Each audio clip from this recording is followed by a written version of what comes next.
Et bonjour à tous, bonjour à toutes, bienvenue dans ce nouveau numéro d'Avanti Nice, un petit format court, une émission spéciale.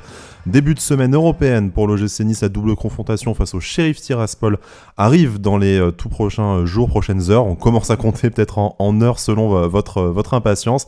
Un club qu'on commence à connaître ces dernières années sur la scène européenne, mais connaissez-vous vraiment le Sheriff Tiraspol? Connaissez-vous le pourquoi de son nom, son origine, ses performances dans le championnat moldave, ce qu'on peut en attendre tout simplement jeudi et jeudi prochain? Voilà, on vous fait ce petit numéro pour essayer de vous actualiser un peu vos connaissances sur le champion de Moldavie, et puis nous aussi certainement pour apprendre quelques trucs. On a fait nos propres recherches de notre côté, c'était notre façon de rentrer doucement dans le match et dans la compétition.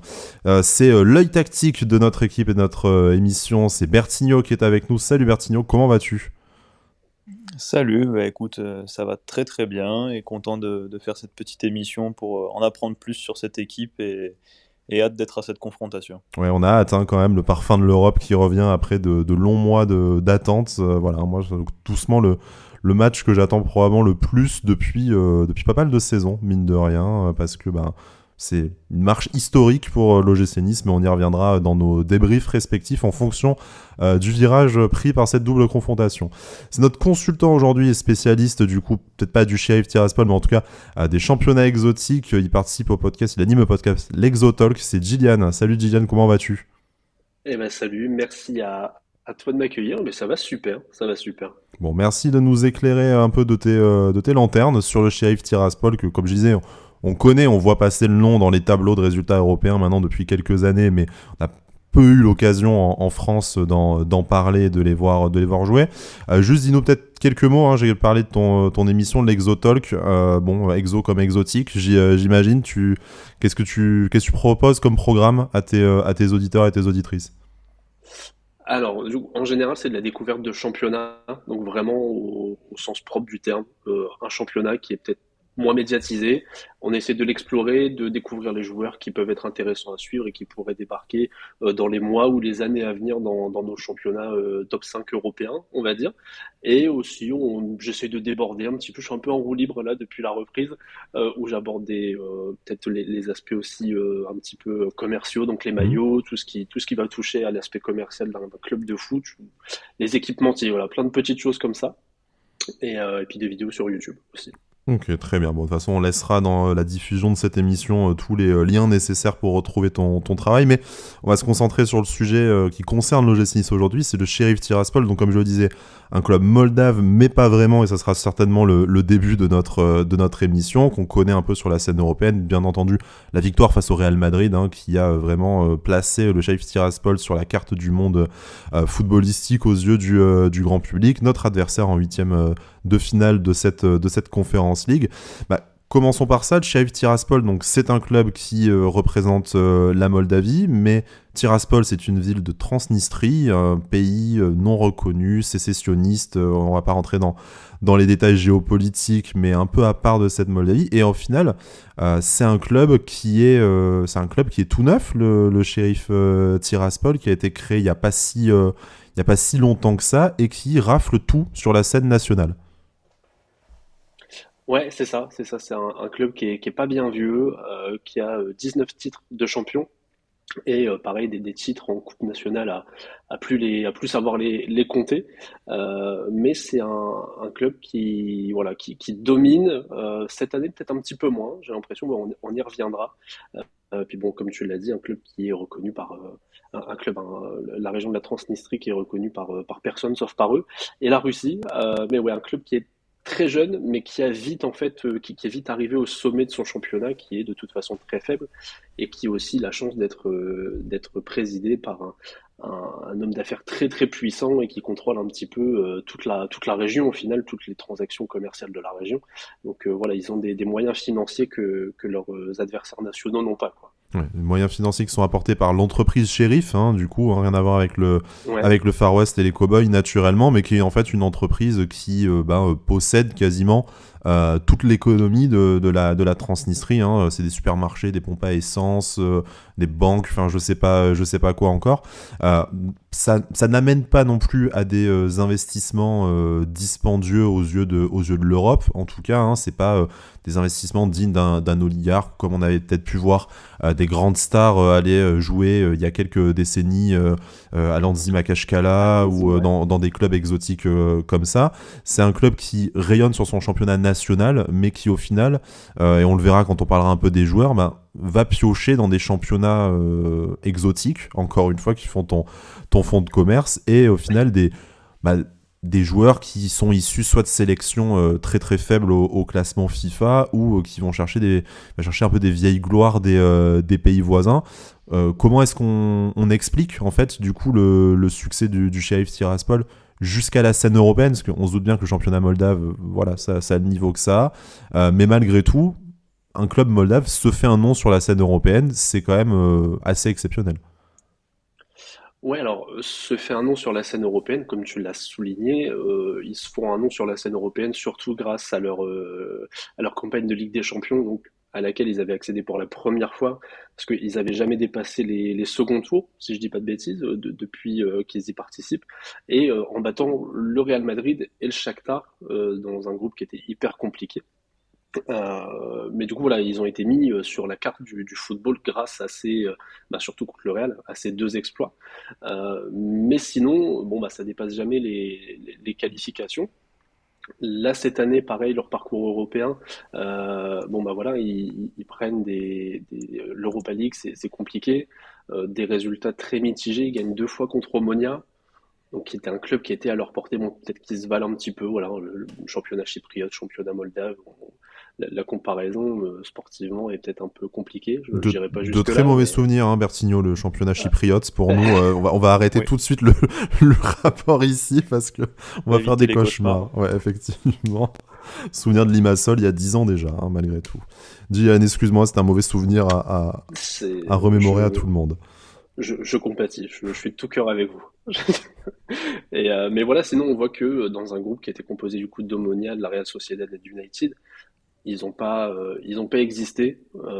J'y reviendrai après, mais je m'inquiète pas trop pour l'OGC Nice. Mais voilà, c'est sur la scène européenne, pour moi, mis à part leurs deux exploits contre le Shakhtar et le Real, euh, voilà, on n'est pas face à une équipe face à laquelle il faudra s'inquiéter. Bon, plutôt confiant pour l'OGC Nice. Nous, Bertignon, en tant que supporter niçois, on est toujours un peu inquiet. Hein, c'est l'expérience peut-être qui parle. Tu disais en championnat une saison plus compliquée. Bon, on imagine qu'ils jouent pas le maintien, mais toute perte de la première place est déjà étonnante pour eux. Et on a également, et c'est ce qui va nous amener petit à petit aussi sur du coup le contenu un peu de cette équipe et la façon de jouer, ce qu'on peut en attendre. Une équipe qui a connu une grosse lessive hivernale. Hein, du coup, je crois avoir lu 7 arrivées, 11 départs, il me semble, à moins que ce soit l'inverse. Alors, comment ça se passe? Une saison qui se passe mal et du coup obligé de changer toute l'équipe. C'est quoi l'actualité du Sheriff Tiraspol qui reprend à peine d'ailleurs de sa trêve hivernale? Oui, qui reprend à peine, qui a repris en plus avec un match de coupe il y a 2 jours. Où par contre là il y a eu un gros turnover sur le match de coupe. Mais en fait c'est au-delà de cet hiver, il y a eu un ménage complet depuis la saison dernière. Où alors moi j'ai enregistré 23 joueurs arrivés avec l'été dernier et cet hiver. Donc c'est énorme sur un effectif de 30 joueurs, qui compte 30 joueurs à l'heure actuelle. Euh, c'est juste énorme. Là, cette saison, je pense qu'ils payent un petit peu ce turnover qui est important. Parce que bon, ils sont premiers, évidemment, mais ils dominent pas outrageusement le championnat, pardon. Et j'ai l'impression que ça leur amène aussi des petits problèmes offensifs. J'ai essayé de comparer un petit peu avec d'autres championnats qui pouvaient être du même calibre et avec d'autres équipes qui pouvaient être du même calibre. J'ai pris un exemple concret qu'un club français a affronté en début de saison, c'est Nantes. Hmm.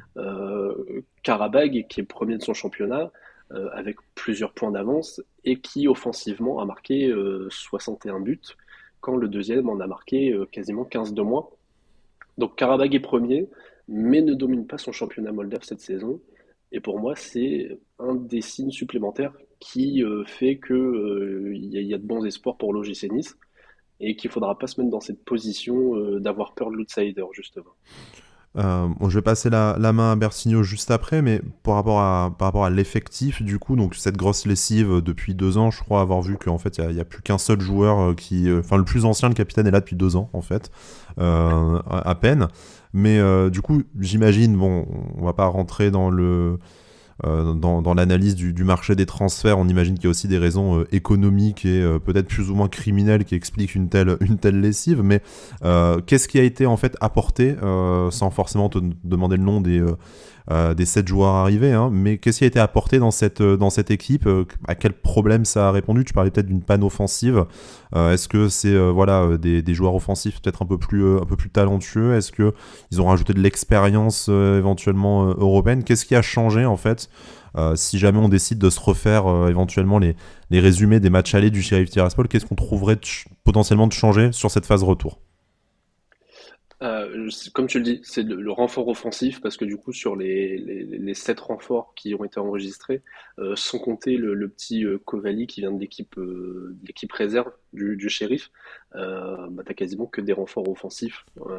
T'as un gardien de but ukrainien qui est arrivé libre, forcément dans les conditions qu'on connaît. Hmm.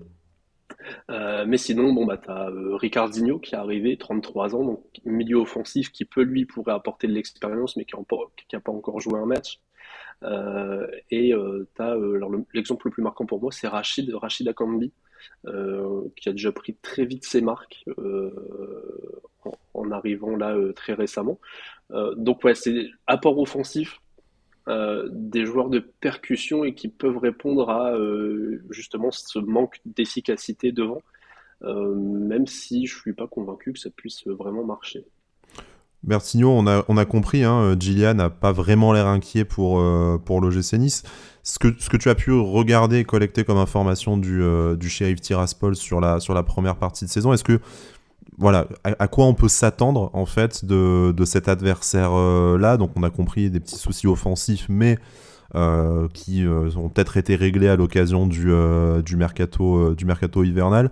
Est-ce qu'on doit s'attendre à une équipe qui va nous attendre jouer très bas, un peu le scénario de la confrontation face au Real Madrid en Ligue des Champions la fois précédente, mais ou est-ce que c'est une équipe qui va quand même jouer crânement sa chance? Il va falloir faire attention, notamment le match aller chez eux, de ne pas se faire surprendre pour se mettre dans une situation délicate par la suite. Pour moi, c'est typiquement ça. C'est une équipe, ou plutôt un club qui a une expérience européenne assez importante sur ces dernières années. Et ça reste toujours des adversaires compliqués à jouer parce que pour eux, c'est une compétition vraiment à part qu'ils vont jouer à fond. Donc, je m'attends au moins un gros duel dans l'intensité et l'impact physique. Donc, il faudra qu'on sache répondre à ça, à mon avis. Il y a eu apparemment du coup beaucoup de changements dans leur équipe. On peut se dire que l'équipe du coup n'est pas rodée actuellement, mais c'est aussi une chance pour les joueurs qui viennent d'arriver de se montrer et de se mettre en évidence. Donc méfiance, même si on a de la qualité et des joueurs beaucoup plus reconnus sur le papier, c'est toujours des matchs compliqués à aborder, un déplacement assez lointain. On a aussi une équipe jeune et pas très expérimentée pour la plupart des joueurs.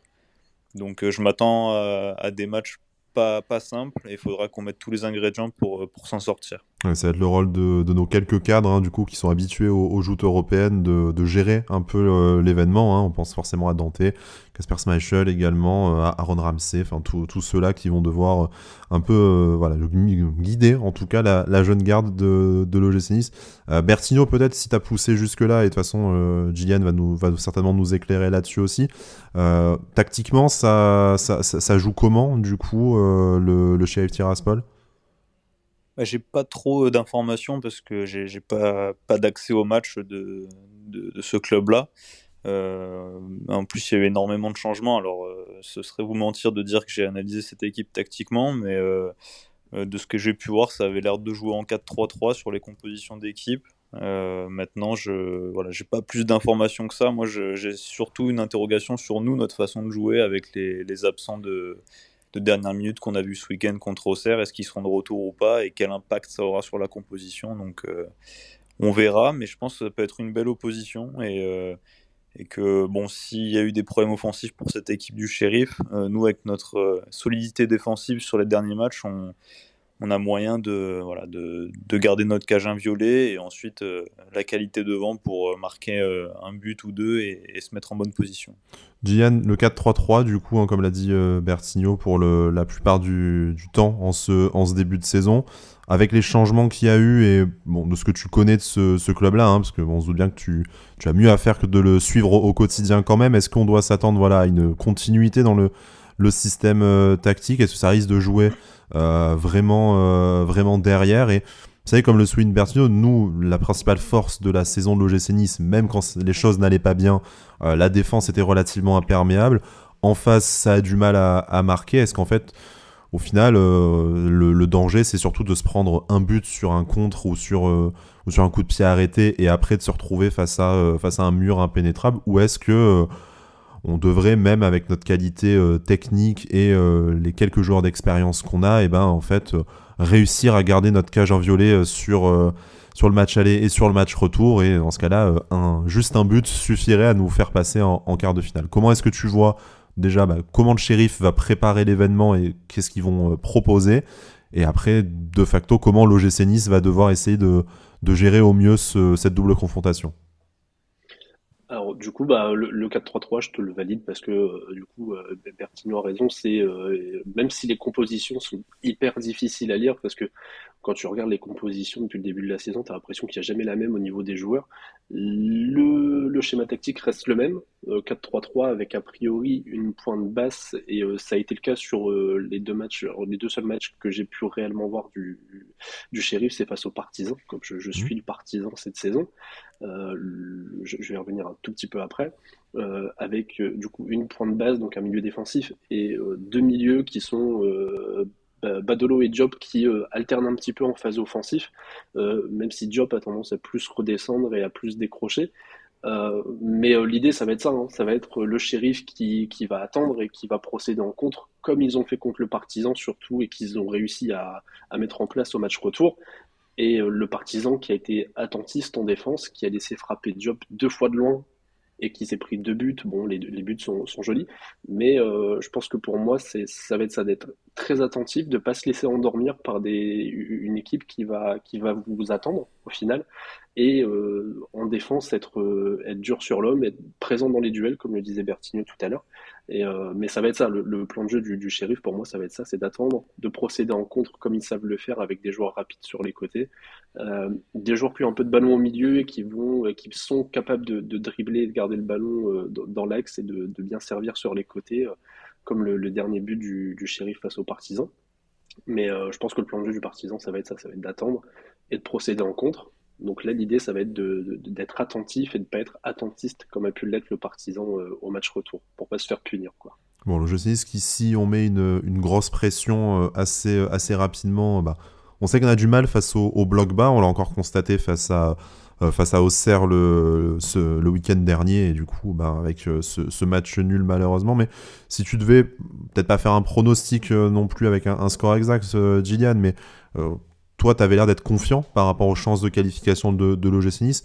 Alors, on sait qu'il y a un contexte géopolitique quand même particulier en Moldavie, mais est-ce qu'on doit s'attendre à un stade un peu éteint, fantomatique? Est-ce qu'on doit s'attendre à la Bombonera? Bon, j'ai pas ce souvenir-là des matchs du Sheriff que j'ai pu voir, mais c'est un déplacement qui est forcément un peu étrange, compliqué à gérer, surtout pour un club comme le nôtre qui n'a pas une gigantesque expérience européenne et de ces déplacements. Pour toi, si jamais on arrive, et est-ce que c'est réaliste pour toi d'espérer de ne pas perdre là-bas? Après, à la maison, normalement, si on n'a pas de retard à rattraper, le travail devrait être fait. Enfin, comment est-ce que toi, tu imagines l'évolution de ces deux matchs? Alors, sans rentrer dans le score exact, et j'ai été très mauvais à l'époque pour Nantes-Karabakh, donc je vais essayer de pas trop mouiller, de pas vous porter l'œil surtout. Pour moi, une courte victoire là-bas pourrait suffire. Juste faire le boulot, gagner 1-0, 1-0, 2-0. L'important, ça va être de pas encaisser. Hmm. Et comme je le disais, de ne pas se laisser endormir au match retour en se disant on reçoit, on est plus tranquille, et de se laisser endormir par une équipe qui sait faire et qui des fois peut tirer un avantage, être dans cette position d'outsider, d'équipe qu'on n'attend pas. Une courte victoire là-bas et un match sérieux à domicile au retour, ça peut largement faire le travail et je pense que l'OGC Nice en est largement capable. Bertigno, si on les écrase 1-0, nous ça nous va, hein, jeudi, je pense déjà, si on s'évite cette pression de devoir rattraper un retard au retour, c'est d'autant mieux. Toi, du coup, comme tu l'as déjà dit, hein, voilà, il va y avoir quand même un défi physique, il va falloir être attentif et surtout bien gérer l'événement si jamais les choses ne se passent pas facilement ou comme prévu, hein, au minimum de ramener le match nul de Tiraspol, enfin en l'occurrence d'ailleurs de Chisinau plutôt que de Tiraspol, mais voilà. C'est quoi toi ton état d'esprit plutôt confiant? Est-ce que tu vois le match de jeudi comme une simple formalité, ou est-ce que tu te dis que une victoire 1-0, un match nul 0-0 là-bas, ça devrait être le minimum syndical et du coup par extension se rendre dans les choses faciles pour le match à l'Alliance Riviera jeudi prochain? Je pense que de toute façon, on a la qualité nécessaire pour battre cette équipe à l'extérieur. Maintenant, comme j'ai dit, ça va être un match difficile. Donc, une courte victoire, bien sûr, qu'on prend tout de suite. Pour moi, l'important, comme l'a dit Gillian, ça va être de ne pas encaisser de but. Et si possible, d'aller en mettre un ou deux.